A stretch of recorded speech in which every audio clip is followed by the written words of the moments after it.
E aí galera, como é que vocês estão? A paz do Senhor. Espero que todos estejam bem, lendo a Bíblia, que é o mais importante, orando e confiando no Senhor, o nosso Deus. Amém? Hoje nós não recebemos muitas boas notícias, né?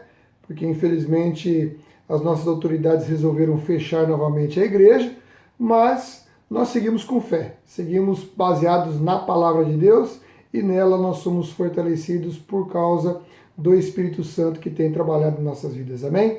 Então vamos deixar essas coisas de lado e vamos continuar confiando no Senhor, porque nele não há decepção.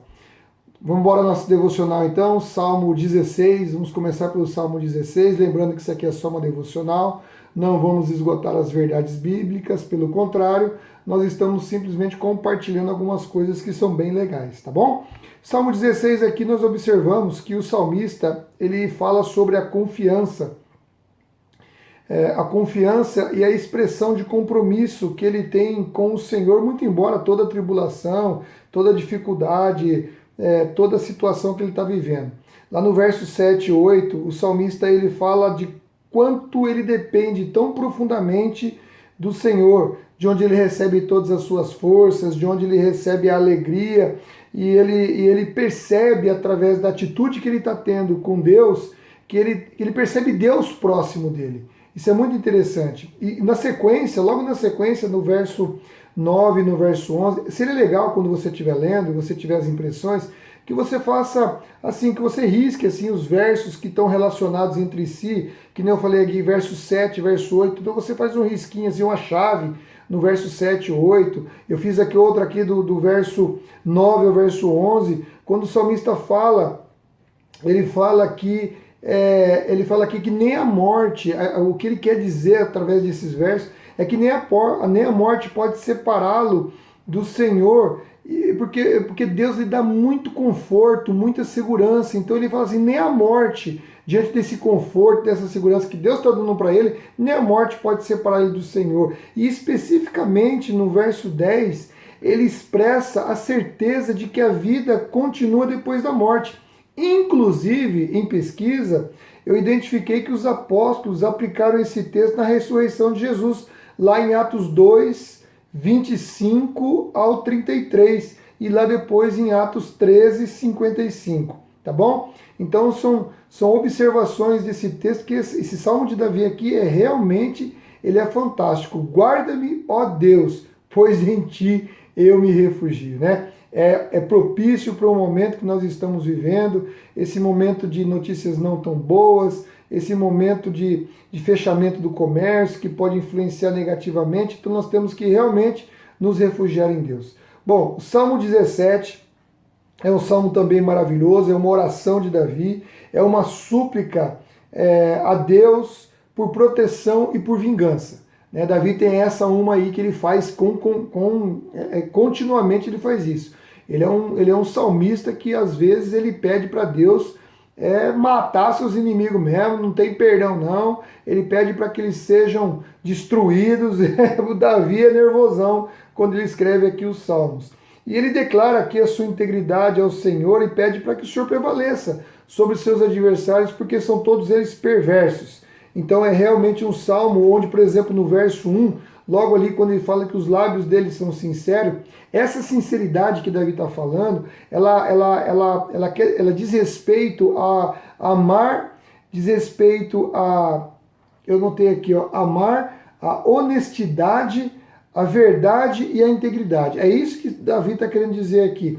Quando você puxa a origem dessa palavra, o significado dela, quando ele fala assim, ó, escuta a minha oração, pois ela vem de lábios sinceros, ele está dizendo assim, ó, vem de lábios que amam, que são honestos diante de ti, que procuram a verdade, que procuram a integridade. É isso que Davi está querendo dizer quando ele declara isso aqui lá no Salmo 17. E no verso 13 e 14, mais um parênteses que eu faço, um colchete, ou parênteses, sei lá como é que chama isso aqui, pode ser colchete, né?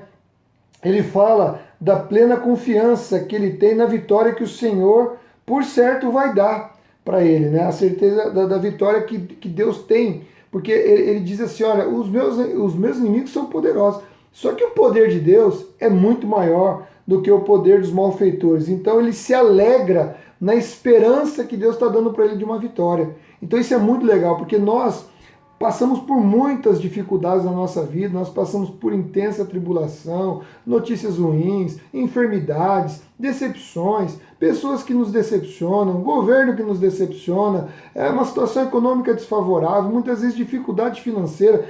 E aqui é justamente o que o salmista quer dizer é o seguinte, ó, confie em Deus, espere nele, mas não espera aborrecido, não, espera com alegria.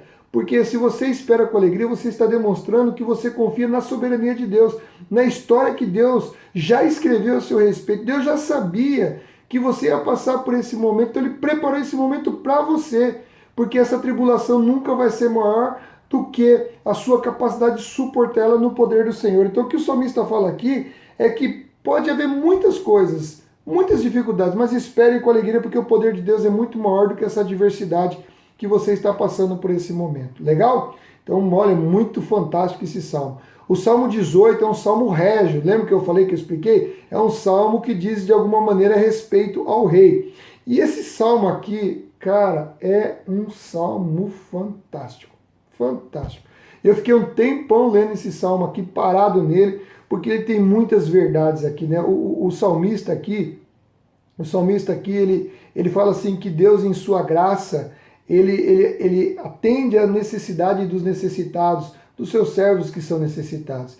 Então ele começa descrevendo aqui a angústia, depois ele vai aqui descrevendo o seu lamento, e depois a salvação que o Senhor concedeu. Sabe, isso é um salmo para que todas as pessoas que sejam humildes, de reconhecer a sua completa dependência de Deus, são convidados a olhar para o Senhor.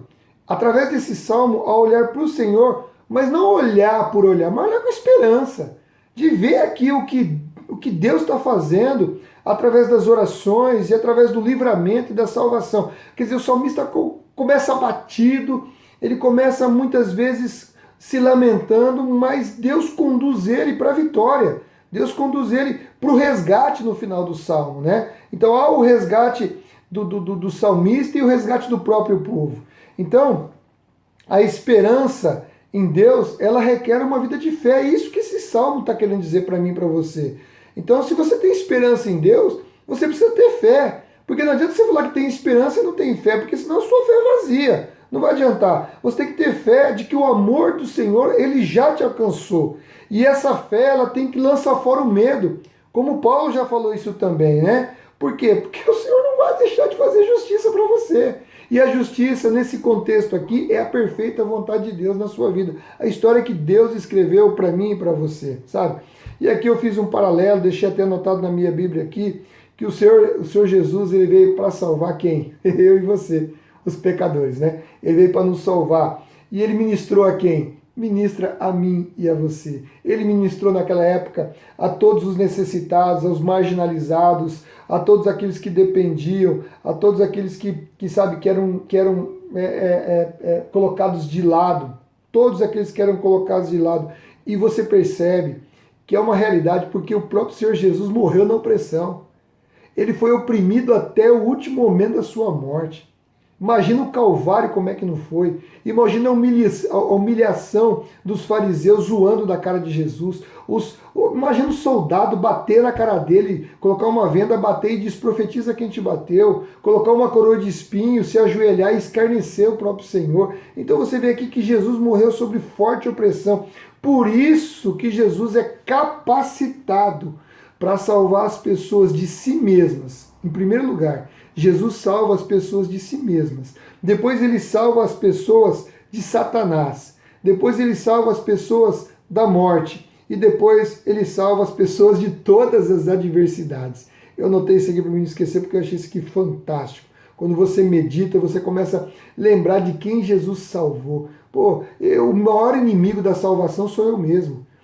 Nem o diabo é meu maior inimigo sou eu mesmo, o meu ego, a minha falta de fé. Muitas vezes a gente declara que tem tanta fé, acontece uma coisinha, você acaba saindo fora da casinha, acaba se estressando. Não podemos ser isso, não podemos fazer isso de maneira nenhuma, né? Jesus, ele tem o poder de justificar todos aqueles que creem, de justificar todos aqueles que andam na presença dele. Ele justifica, e lógico, ele vai julgar e vai salvar todos os filhos de Deus, todos aqueles que aceitaram Jesus pelo batismo. Como disse João 1,12, todos quantos o receberam e creram no seu nome, ele lhes deu autoridade de serem feitos filhos de Deus. Então esse Salmo 18 aqui é um salmo extraordinário, de uma profundidade imensa, de uma coisa extraordinária. Olha só, fiz uma anotação aqui para concluir com o salmo aqui, ó, o verso 30. O caminho de Deus é perfeito e as promessas do Senhor se cumprem, sempre se cumprem. Ele é escudo para todos os que nele se refugiam. Olha, quando fala aqui das promessas de Deus, você tem que se lembrar de uma coisa, que muito embora todas as circunstâncias extremas que você possa estar enfrentando, muito embora todos os sentimentos que saltam, você não pode deixar que essas coisas atrapalhem a sua confiança em Deus, porque o salmista aqui, muito embora tudo que ele estivesse passando, ele tinha um compromisso com Deus. Ele tinha um compromisso e nesse compromisso ele experimentava a alegria enquanto esperava o livramento do Senhor, sabe? Conforme até o Salmo 57:1. Então, rapaz, isso aqui é fantástico, né? É fantástico. Se você confia que o caminho de Deus é realmente perfeito e as promessas, Deus vai cumprir todas as suas promessas, então não importa a circunstância, não pode deixar ser dominado pelos sentimentos, pelo contrário, nós temos que esperar no Senhor com alegria, uma alegria confiante, uma alegria confiante de que Deus vai cumprir todas as promessas que Ele fez para mim e para você. Amém? O Salmo 19 é um outro salmo. Puxa, olha, essa aqui, esses salmos desse dia aqui são só top das galáxias. Só top das galáxias. Olha só, esse salmo, ele mostra que a sabedoria de Deus, ela não precisa ser expressa em palavras. Ela pode ser expressa por meio da criação, porque a criação, ela é vista, ela é sentida e ela é experimentada. Lembra de Jó? Como é que Deus se revelou para Jó? Ele fez perguntas primeiro a respeito da criação. E ali Jó viu a glória de Deus, viu a presença de Deus na criação. Então ele começa com a criação como uma fonte de sabedoria aqui, o salmista. Depois ele passa para a palavra de Deus como uma fonte perfeita de sabedoria. E ela é instrução preciosa e agradável, sabe? É um alimento interno, é um alimento para a nossa alma. Ela tem que ser mais desejável que as coisas mais preciosas e valiosas, como ele diz um pouquinho mais à frente, daquela mais preciosa que o ouro, sabe?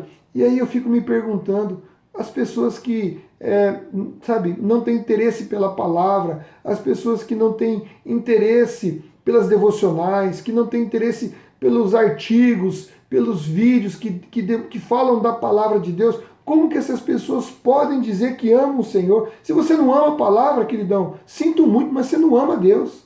Você não ama Deus, porque não tem como você dizer assim, ó, eu amo a Deus e não amo sua palavra, não desejo ela mais do que todas as riquezas desse mundo, porque não tem parâmetro de comparação, não tem parâmetro para você observar, não tem parâmetro para você julgar a palavra de Deus com as coisas deste mundo. A palavra de Deus, ela tem que ser muito mais desejada, ela é uma fonte de riqueza. E aí ele termina o Salmo 19 falando da necessidade humana, sabe? Como que você pode dizer que conhece Deus e como que você vai saber da verdadeira necessidade do homem se você não tem apego pela palavra, né? Então é impossível. Sinto muito, mas se você não é daqueles que gostam de meditar, sinto muito, mas você não pode dizer que ama Deus.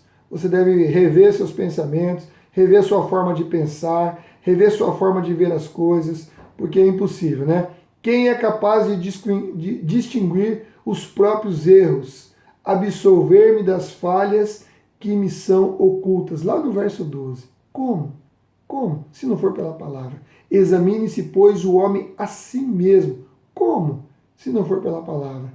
Como eu posso dizer que eu amo uma pessoa se eu não conheço ela pela palavra? Olha, é fantástico. Salmo 19 é tremendo, tantas lições, tantas coisas. Olha, é de você parar e ficar... Por isso que não avança, por isso que a gente para um pouco e fica meditando nele. E o Salmo 20 é um salmo régio, é uma oração em favor do rei, pedindo a vitória a Deus, a vitória de Deus sobre a circunstância, que o rei estava vivendo, e ali, logicamente, essa oração, ela gera confiança e gera livramento divino, e nós vamos ver lá no final desse salmo que o salmista ele dá vitória ao teu rei, ó Senhor, responde ao nosso clamor por socorro. Amém? Então, olha só, é realmente fantástico, são salmos maravilhosos. Espero que você esteja desfrutando dessa leitura espero, aliás, principalmente que você esteja aprendendo, sabe? Enriquecendo a sua fé, a sua confiança em Deus, porque esses salmos mostram pra gente que do mesmo jeito que o salmista estava passando por tribulações intensas, como nós estamos passando agora, sabe, a minha tribulação é diferente da tua, mas todos nós estamos passando por tribulação, mas estes salmos nos conduzem à certeza da vitória. Eu tenho um amigo que diz assim, ó, eu estou lutando com a certeza da vitória, sabe? E é isso aqui. O salmista, ele passa para nós essa mensagem de confiança. Quando você olha para o céu, quando você olha para a natureza, quando você olha para as coisas criadas, quando você olha para a palavra, você vê Deus em cada uma delas. E quando você vê Deus, você sabe que Ele está próximo de você, porque isso é obra do Espírito Santo, é obra santa na tua vida. Então continua confiando em Deus, continua lendo a Bíblia, em nome de Jesus, não desista. Não desista da sua devocional. Nós só vamos suportar todas essas tribulações mediante a palavra de Deus. Amém? Então que Deus abençoe sua vida. Se você não é inscrito no canal, por favor, se inscreva no canal, acione ali as notificações, dá um like para curtir aí os vídeos, faça seus comentários aí no chat se você quiser. Olha, vai ajudar bastante, tá bom? E que Deus possa abençoar a sua vida e divulgue. Mande para sua lista de transmissão, para seus amigos, colegas, divulgue para sua família. Vamos inundar a rede com a palavra de Deus. Esse canal é dedicado exclusivamente à palavra de Deus, a mais nada. Não é propaganda, não é nada, é exclusivamente a palavra de Deus. É para aqueles que amam o Senhor, tá bom? Deus abençoe, até a próxima, em nome de Jesus. Tchau!